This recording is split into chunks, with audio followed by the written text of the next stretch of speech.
क्या आप मामूली सर्दी जुकाम या छोटे मोटे इन्फेक्शन में बिना डॉक्टर की सलाह के एंटीबायोटिक्स दवाएं लेते हैं? अगर हाँ तो सावधान हो जाइए।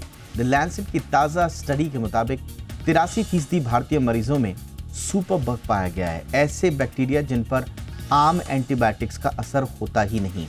एंटी माइक्रोबियल रेजिस्टेंस ये एक बड़ी महामारी बनता जा रहा है, यानी एक छोटा सा इन्फेक्शन भी आपके लिए बड़ा खतरा बन सकता है। हैरानी की बात यह है कि ये दुनिया के सबसे ऊंचे आंकड़ों में से एक है, यानी कि भारत में एंटी माइक्रोबियल रेजिस्टेंस के मामले लगातार बढ़ते जा रहे हैं और विकराल रूप लेते जा रहे हैं।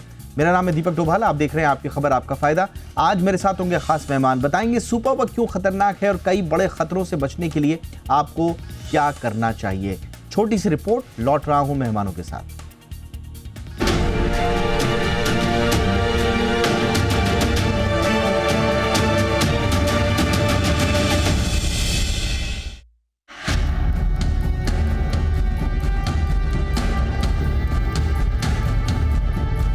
उन्नीस 1928 में सर अलेक्जेंडर फ्लेमिंग ने एंटीबायोटिक की खोज की, जिसने चिकित्सा जगत में क्रांति ला दी।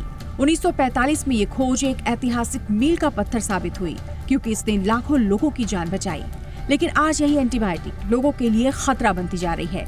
वजह है इसका गलत इस्तेमाल। द लैंसेट में प्रकाशित ताज़ा स्टडी ने सुपर बग पर भारत को गंभीर चेतावनी दी है।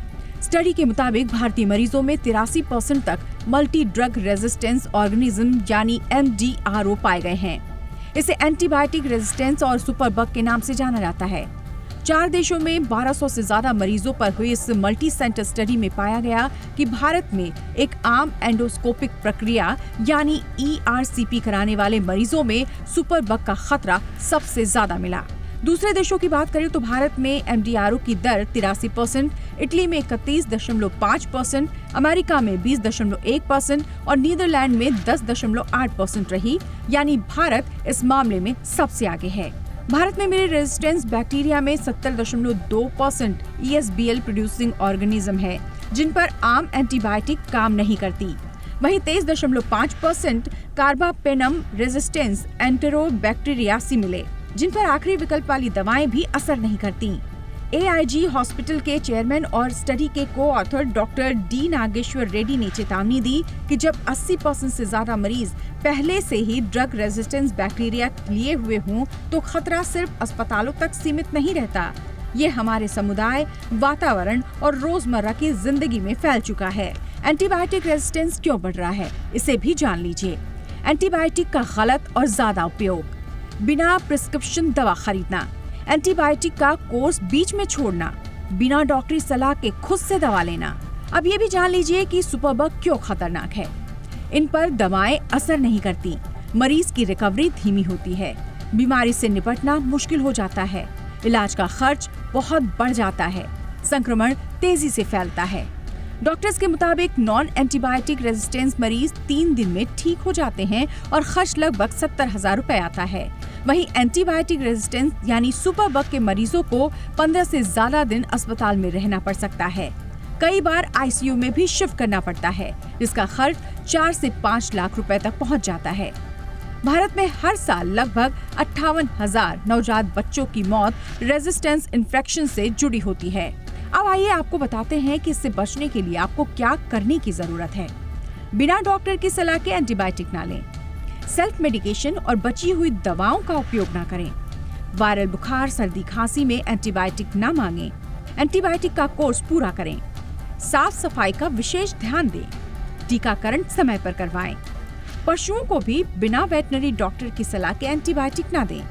ये कुछ बेसिक चीजें हैं जिसके जरिए आप एंटीबायोटिक रेजिस्टेंस से काफी हद तक बच सकते हैं, क्योंकि सुपर बग वो बड़ा खतरा है जो हल्की इन्फेक्शन पर भी जानलेवा साबित हो सकता है। यही नहीं, कई बार आखिरी दवा का विकल्प भी काम नहीं करता।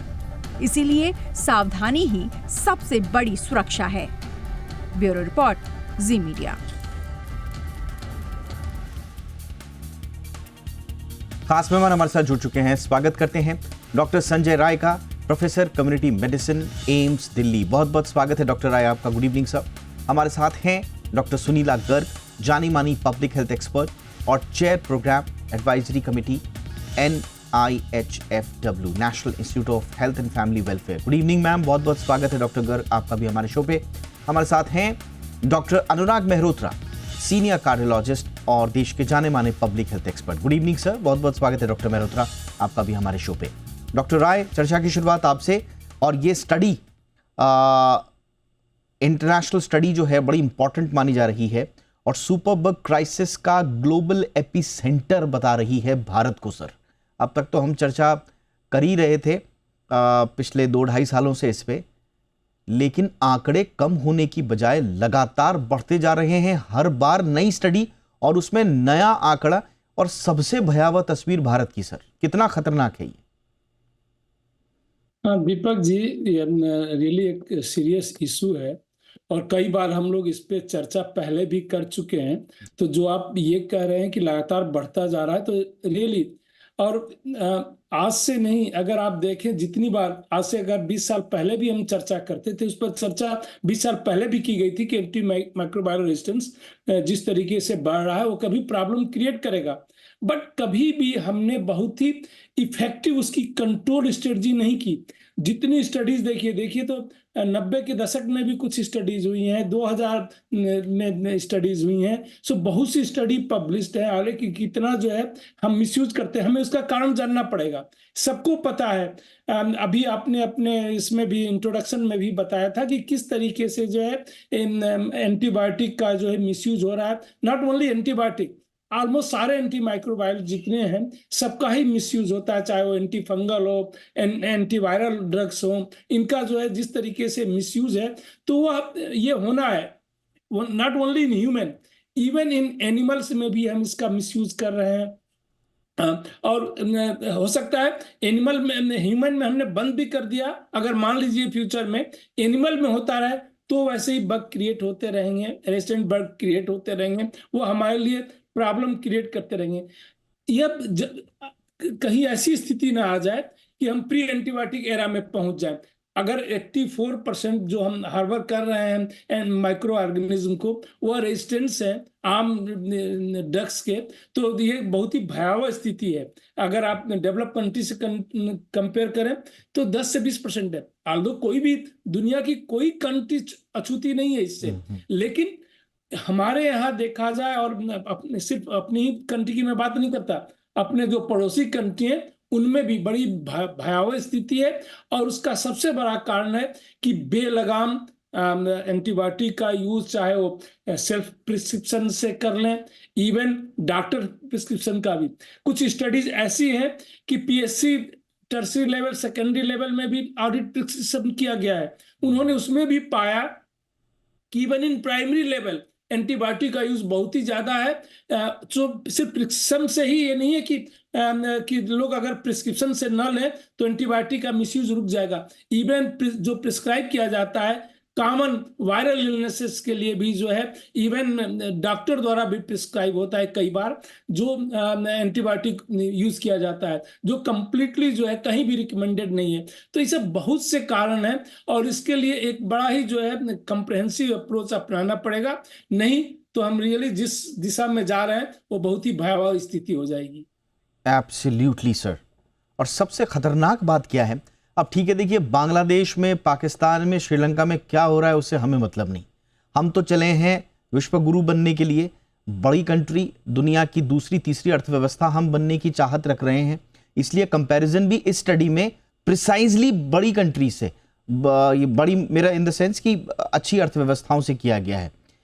Italy, Netherlands, USA. कमाल की बात यह है कि नीदरलैंड्स में सीपी लगभग 0 है। सीपी का मतलब हो गया carbapenem resistant bacteria, last resort antibiotics भी बेकार।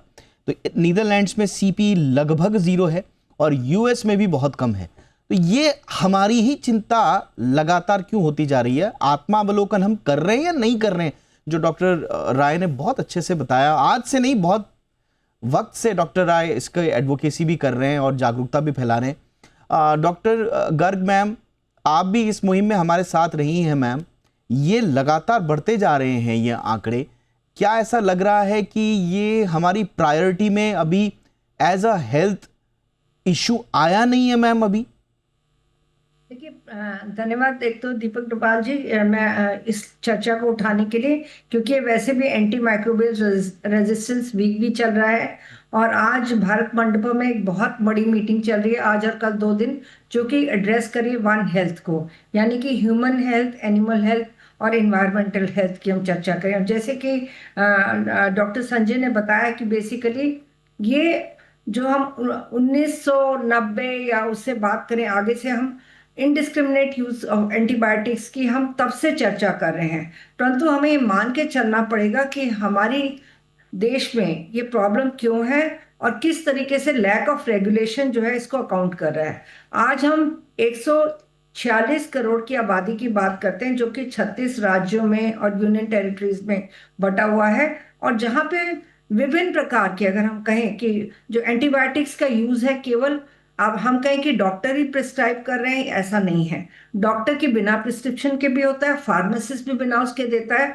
हमारे जो अन्य सिस्टम के डॉक्टर हैं, यानी कि हम आयुष प्रैक्टिशनर्स भी कहें, या फिर हमारे इलीगल जो प्रोवाइडर्स हैं, वो भी एंटीबायोटिक्स का इस्तेमाल धड़ल्ले से करते हैं। और दूसरी बात मैं कहूंगी कि अगर पेशेंट्स में अगर बात करें या आम जनता में हम बात करें, अगर वायरल इन्फेक्शन है तो अगर डॉक्टर लिखता है उसके लिए केवल एंटी एलर्जिक मेडिसिन, या अगर फीवर है फीवर की, तो आमतौर से जनता में जागरूकता की इतनी कमी है क्योंकि तो बस 2 ही दवाइयों से हम ठीक हो जाएंगे, तो वो दूसरे डॉक्टर के पास जाते हैं, तीसरे डॉक्टर के पास जाते हैं। तो यहाँ पे जो है जागरूकता के अभाव में, और हमारी देश की विभिन्नता के प्रकार, हम रूरल भी हैं, अर्बन भी हैं, ट्राइबल भी हैं, स्लम भी हैं, हमारी आबादी चारों तरफ फैली हुई है। और अगर हम देखें तो हमारे न्यूबॉर्न्स में भी अभी ये सबसे बड़ा मुद्दा ये भी है करके कि न्यूबॉर्न्स में भी अगर हम देखें तो उनमें भी न्यूनेटल मोर्टेलिटी जो है बहुत हाई है,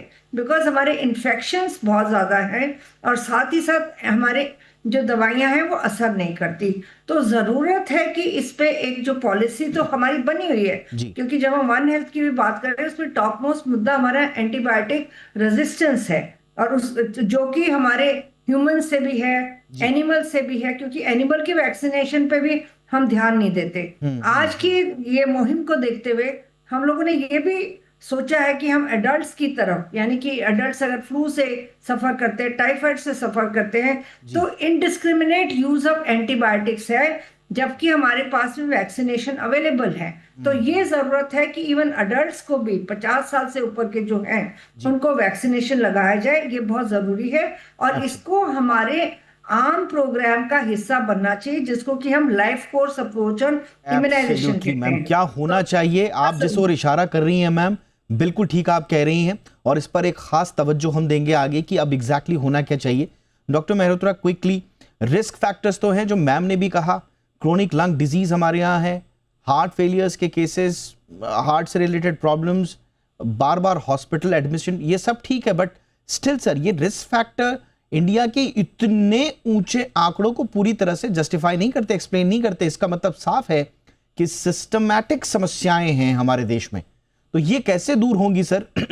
और ये स्टडी ये भी बता रही है, जो पिछली बार डॉक्टर राय ने भी इस पर बड़े खास तवज्जो देकर कहा था कि ये सिस्टम, ये जो प्रॉब्लम है, भारत को ये समझना पड़ेगा कि ये कम्युनिटी लेवल पर सुपर बग्स फैल चुके हैं। मुझे याद है जब डॉक्टर राय ने इसको कहा था।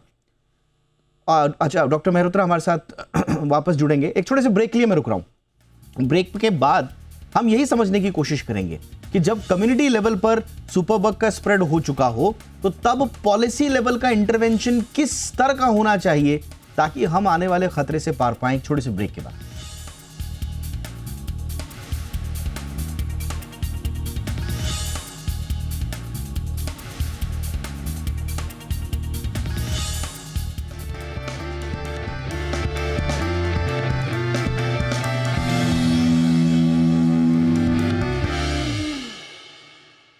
ब्रेक के बाद आपका स्वागत है। तो डॉक्टर राय, जैसा हम चर्चा कर ही रहे थे कि जो आपने कहा भी था कि कम्युनिटी लेवल पर सुपरबग्स फैल चुके हैं, ऐसे में डिमांड अब ये की जा रही है कि एक India specific strict antibiotic regulation आए। क्या हम एक्सपेक्ट करें सर, या गवर्नमेंट की जो सोच है या आप लोगों के जो सुझाव हैं उस दिशा में जा रहे हैं सर कि एक कॉन्क्रीट रेगुलेशन की तरफ हम बढ़ें? अगर सुझाव पे हम काम किए होते, अचानक ये प्रॉब्लम नहीं आई है, कोविड जैसी पैंडेमिक नहीं है कि अचानक आई है, हम क्या करें पता नहीं है। इतने सालों से, पिछले 30-40 सालों से इवन इन दिस कंट्री भी हम इसको डिस्कस करते रहे हैं, स्टडीज करते रहे हैं, सबको बताते रहे हैं, लेकिन कोई कंक्रीट एक्शन नहीं हुआ। जैसा डॉक्टर सुनीला ने भी अभी बताया कि हर लेवल पे है, वह सेल्फ प्रिस्क्रिप्शन लेता है, कोई भी प्रिस्क्राइब कर देता है, फार्मासिस्ट प्रिस्क्राइब कर देता है, कोई रेगुलेशन इस फॉलो ही नहीं होता है। इवन उसके अलावा जब मेडिकल प्रोफेशन के भी लोग करते हैं, सो जस्ट कि रेयर बैक्टीरियल इन्फेक्शन, उसको कवर करने के लिए 99% वायरल इन्फेक्शन हो, वायरल का सीजन चल रहा है, वो आप प्रिस्क्रिप्शन कर देते हैं और इसके लिए सफिशिएंट एविडेंस है। तो ये नहीं कि एविडेंस अभी जनरेट करने की जरूरत है, हमारे पास एविडेंस है कि क्यों ये प्रॉब्लम आ रही है, उस पर सिर्फ एक्ट करने की जरूरत है। और जो आपने अभी डेटा शो किया, वह सेल्फ इंडिकेट करता है कि कम्युनिटी लेवल पे है। ये ऐसा नहीं कि बीमार लोगों को पकड़ के सिर्फ जो है उनका ये सैंपल लिया गया है। आप WHO का जो सर्विलेंस रिपोर्ट 2015 से हर साल रिलीज करते हैं, एंटी माइक्रोबायल रेजिस्टेंस पे 2015 से उन्होंने जो सर्विलेंस नेटवर्क शुरू किया था, 100 से ज्यादा कंट्री हैं। हाँ, सारी कंट्री नहीं करते, फिर भी 2 करोड़ से ज्यादा सैंपल लेके उनका वो एनालिसिस करके रिपोर्ट पब्लिश करते हैं। देखिए, पूरी दुनिया में हाल वही है, बट एशिया का स्पेशली जिसमें हम हैं, हमारे साउथ ईस्ट एशिया रीजन का जो है हाल कुछ ज्यादा ही खराब है। 40% से ज्यादा तो उन्होंने हमेशा ही रिपोर्ट किया हुआ है। तो इसके लिए एक्शन लेना जरूरी है। बिल्कुल एंटीबायोटिक के लिए अलग से पॉलिसी बननी चाहिए, यूज ही नहीं कर सकते।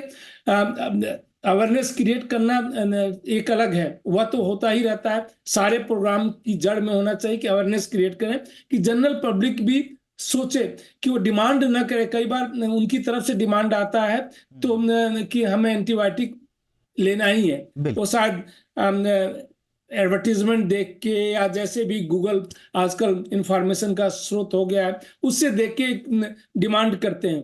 सो एक वह अवेयरनेस हो गया, बट उससे भी बड़ा है स्ट्रिक्ट जो है एक्शन लेना, अगर जो है हमारी गाइडलाइंस को फॉलो नहीं होती है कि आप ऐसे जो है डिस्पेंस कर ही नहीं सकते एंटीबायोटिक का, इस तरीके से मिसयूज नहीं होना चाहिए। एब्सोल्युटली सर, आपने बिल्कुल सही कहा। और ये जो घरों में जो हमारे जो डॉक्टर्स बन जाते हैं ना, अपने आप नाते रिश्तेदार, और मैं तो कहूँगा कि बड़े बुजुर्ग भी घर में ना 2-4 एंटीबायोटिक के नाम रटे हुए होते हैं उनको।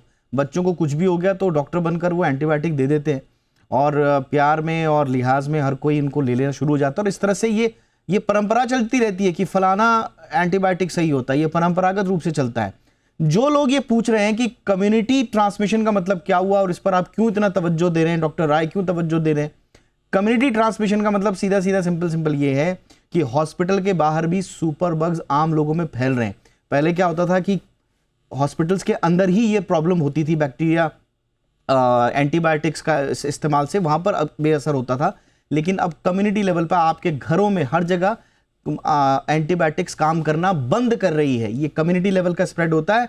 और मैं बार बार क्यों इस रिपोर्ट को क्यों इंपॉर्टेंस दे रहे हैं हम, कि ये रिपोर्ट बता रही है कि कार्बापेनिन रेजिस्टेंट बैक्टीरिया, जिसको हम बार बार कह रहे हैं, जिससे लास्ट रिजॉर्ट एंटीबायोटिक्स भी फेल हो जाते हैं, लगभग 24%, आप समझ लीजिए हर चौथे मरीज में ये है हमारे देश में।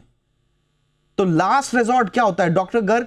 लास्ट रिजॉर्ट किसी भी बीमारी का है ट्रीटमेंट, और अगर ट्रीटमेंट ही फेल हो गया तो कहां जाएगा? मौत अवश्यंभावी है उसके बाद।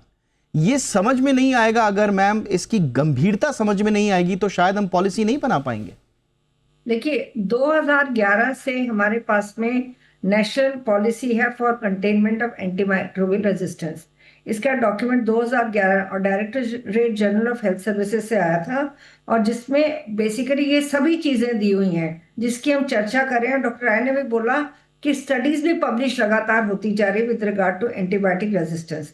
परंतु जब तक हमारा इस पॉलिसीज तो सब बहुत अच्छी बनती हैं ऑन पेपर, बहुत अच्छे से हम कहते हैं से नो टू टोबैको, हमारा हाइपरटेंशन, नॉन कम्युनिकेबल डिजीज बढ़ता जा रहा है, हम कह रहे हैं कि तली हुई चीजें नहीं खानी, ये नहीं खानी, परंतु कहने का मतलब ये है पॉलिसी का होना और पॉलिसी का इम्प्लीमेंटेशन होना, ये दो एक अलग चीजें हैं। पॉलिसी बन गई, उसके बाद में हमने उसको ट्रू स्पिरिट में इम्प्लीमेंट किया कि नहीं, यानी कि हमने उस एक्शन प्लान के मुताबिक देखा कि नहीं कि हमारे पास में लगातार सर्वेलेंस के द्वारा हमारे देश के किन किन हिस्सों में किस प्रकार के एंटीबायोटिक रेजिस्टेंट ऑर्गेनिजम्स पाए जा रहे हैं। और अब हम कार्बापेनेपिन की बात कर रहे हैं, परंतु आप ओवरऑल देखेंगे कि अल्टीमेटली इसके बहुत सारे हिस्से हैं, जिसमें कि बेसिकली हमारी और केवल जागरूकता ही नहीं काम करेगी, परंतु CDSCO और हमारी जो जितनी भी अलग ऑर्गेनाइजेशंस हैं, क्या हमारी फार्मेसी शॉप्स का लगातार इंस्पेक्शन होता है कि ओवर द काउंटर उसको पेशेंट को एंटीबायोटिक ना मिले। उनका एक टाई अप होता है फार्मेसीज का कई बार डॉक्टर्स के साथ, वो कहते हैं अच्छा हम तो आपको एंटीबायोटिक दे देंगे परंतु उससे लिखवा लेंगे। तो ये बहुत इंपॉर्टेंट चीज है कि पॉलिसी का ट्रू स्पिरिट में इम्प्लीमेंट होना, लोगों में जागरूकता भी साथ साथ चलती रहनी चाहिए कि अब आप देखिए पहले इस बीमारी से 2 दिन भर्ती होते थे, अब आप 15 से 20 दिन भर्ती होते हैं। खर्चा आपका लाखों में, अगर आप ICU में एडमिटेड हैं 10 से 15 दिन तो करीब 5 से 8 लाख रुपए का खर्चा होना बहुत बहुत ही बहुत इंपॉर्टेंट बात आपने बोली मैम। और मैम सबसे इंपॉर्टेंट बात, जी मैम बिल्कुल आपने सही बोला। और आसान भाषा में अगर किसी को इस बात को समझना है, डॉक्टर मेहरोत्रा आज थोड़ा सा नेटवर्क का इशू आ रहा है, मेहरोत्रा सर हमारे साथ जुड़ चुके हैं। आसान भाषा में अगर आपको समझना है ना, देखिए जो रूटीन सर्जरीज हैं आपकी, आप प्रसूता, सिसेरियन, हिप रिप्लेसमेंट, अपेंडिक्स का ऑपरेशन, इनमें मोर्टेलिटी बहुत बढ़ जाएगी। ये इसका मतलब हुआ सिंपल छोटी छोटी बीमारियों से लोग जानलेवा मौत की स्थिति में पहुंच जाएंगे। कैंसर, कीमोथेरेपी, ऑर्गन ट्रांसप्लांट तो छोड़ दीजिए, वो इस तरह के प्रोसीजर तो लगभग इम्पॉसिबल हो जाएंगे जब इन्फेक्शन ही कंट्रोल नहीं हो पाएगा। ये खतरनाक है। और भारत की एक सबसे बड़ी प्रॉब्लम ये है क्योंकि एंटीबायोटिक ओवरयूज ज्यादातर भारत में हो रहा है, animal agriculture plus human misuse दोनों हो रहा है, इसलिए ग्लोबल सप्लाई चेन में अगर कोई नया एंटीबायोटिक्स भी आया इंडिया में तो वो तुरंत रेजिस्टेंट हो जाएगा। तो आप समझिए कि ये कितनी बड़ी चेन बनेगी। डॉक्टर मेहरोत्रा, पॉलिसी लेवल पर अब कितना बड़ा इंटरवेंशन चाहिए सर? सबसे बड़ा सर, सबसे बड़ा drug and cosmetic act 1940 rules है 45। अब ड्रग एंड कॉस्मेटिक एक साथ मर्ज हैं तो टोटली आर्काइक रूल्स हैं। We are called pharmacy of the world. हम बना रहे हैं अमेरिका तक कंट्रीज के लिए। वो हमारे रूल रेगुलेशन में विश्वास नहीं करते, उनके अपने इंस्पेक्टर्स आते हैं, वो चेक करते हैं, तो वो कहते हैं ठीक है, तभी जब यहाँ से जाती है। We are able to manufacture that kind of drugs but our regulations are not there, spirit in regulations is not there. इतने आर्काइक रूल्स हैं। अब जो 7th शेड्यूल है कॉन्स्टिट्यूशन में, उसमें जो ड्रग्स हैं वो कंकरेंट सब्जेक्ट में आती है। तो अभी मैं बात करनी थी, रेगुलेशंस बनाती है सेंटर, इम्प्लीमेंट करते हैं स्टेट, तो आपस में कोई सिनर्जी नहीं है।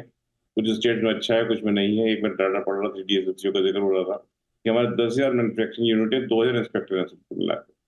बात एक रेगुलेशंस की है, बात दूसरी हमारा एनवायरनमेंट की है, how compliant we are, how aware we are of the health. हर कोई जो आदमी है जाता है, उसको एंटीबायोटिक दवा मिल जाती है। गाँव में हाल देखिए क्या है। जी सर, एब्सोल्युटली सर, आपने बिल्कुल सही कहा।